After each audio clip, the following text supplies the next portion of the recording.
ओम शांति।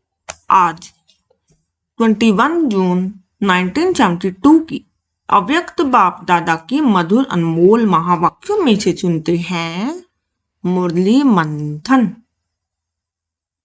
मुरली का सार है विश्व महाराजन बनने वालों की विश्व कल्याणकारी स्टेज। बाबा ने कहा, अपने आप को एक सेकंड में शरीर से न्यारा अशरीरी आत्मा समझ आत्म अभिमानी व देही अभिमानी स्थिति में स्थित हो सकते हो। हर कर्मेंद्रियों को जैसे चलाना चाहो वैसे चला सकते हो व आप चाहते एक हो, कर्मेंद्रियां दूसरा कर लेती हैं। रचयिता बनकर रचना को चलाते हो। जैसे और कोई भी जड़ वस्तु को चैतन्य आत्मा व चैतन्य मनुष्य आत्मा जैसे चाहे वैसे रूप दे सकती हैं और जैसे चाहे वैसे कर्तव्य में लगा सकती हैं, जहाँ चाहें वहाँ रख सकती हैं। जो भाग्यशाली आत्माएं हैं वह शक्तिशाली भी बनी है वह सिर्फ ब्रह्मा कुमार ब्रह्मा कुमारी बनने के भाग्य के कारण भाग्यशाली बने हो। सिर्फ भाग्यशाली बनने से भी मायाजीत नहीं बन सकेंगी। भाग्यशाली के साथ साथ शक्तिशाली भी बनना है। जब अपने को शक्तिशाली नहीं समझते हो, वह सदा काल शक्तिशाली स्थिति में स्मृति में स्थित नहीं होते, तब हार होती है। जहाँ स्मृति है वहाँ विस्मृति का आना असंभव है। जैसे दिन के समय रात का होना असंभव है, कभी भी माया का वार नहीं होगा। सूर्यवंशी अर्थात ज्ञान सूर्य की स्टेज। सूर्य का कर्तव्य क्या होता है? सूर्य तो सभी को भस्म कर देता है। सूर्यवंशी स्टेज अर्थात सर्व विकारों को भस्म कर सदा विजयी बनने की स्टेज। अगर युद्ध करने में समय देना पड़ता है तो चंद्रवंशी स्टेज कहेंगे। अब तक अपने आप प्रति ही समय देते रहेंगे तो बाप के मददगार बन प्रैक्टिकल में मास्टर विश्व कल्याणकारी बनकर विश्व के कल्याण प्रति सारा समय कब देंगे? लास्ट स्टेज कौन सी है? विश्व कल्याणकारी की है ना।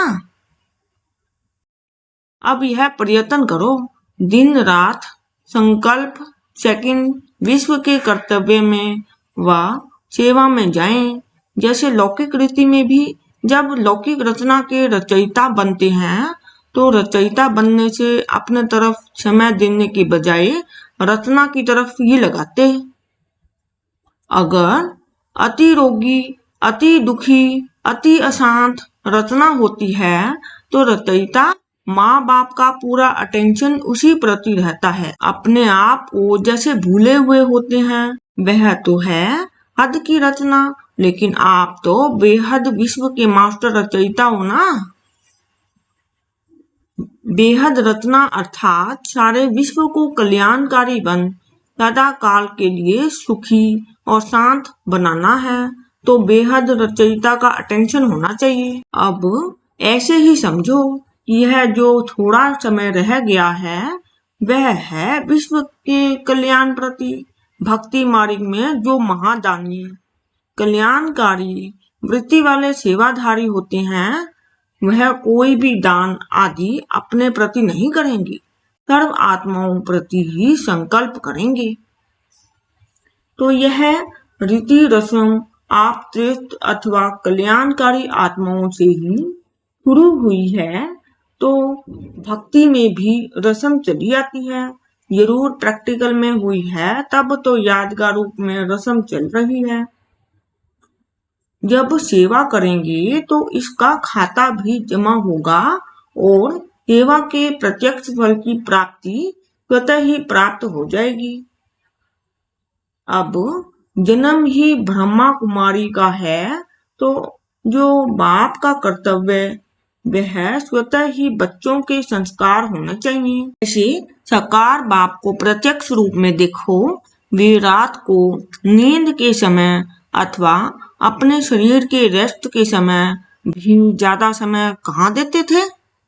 विश्व कल्याण के कर्तव्य में सर्व आत्माओं के कल्याण प्रति, ना कि अपने प्रति। मन से भी सदा विश्व कल्याण के संकल्प ही करते थे। इसको कहा जाता है विश्व कल्याणकारी। बाप समान बनना है ना, तो सदा यह चेक करो कि ज्यादा से ज्यादा तो क्या, लेकिन सदा ही समय और संकल्प विश्व कल्याण प्रति लगाते हैं। ऐसे सदा विश्व कल्याण के निमित्त समय और संकल्प लगाने वाले क्या बनेंगे? विश्व महाराजन। विश्व महाराजन बनने के लिए विश्व कल्याणकारी बनो। अब इतने बिजी हो जाएंगे तो क्या व्यर्थ समय और संकल्प आएगा? व्यर्थ समय ही समाप्त हो जाएगा और सदा समर्थ संकल्प चलेंगे। सदा विश्व सेवा में समय लगेगा। बेहद की स्थिति में स्थित रहो तो अपने अंदर की बात तो छोड़ो, लेकिन सारे विश्व से व्यर्थ विकल्प विक्रम व विकार विनाश करने वाले विनाशकारी बन सकते हैं। लास्ट स्टेज है विनाशकारी। विनाशकारी तब बनेंगे जब कल्याणकारी बनेंगे। ऐसी स्थिति रहे। ओम शांति।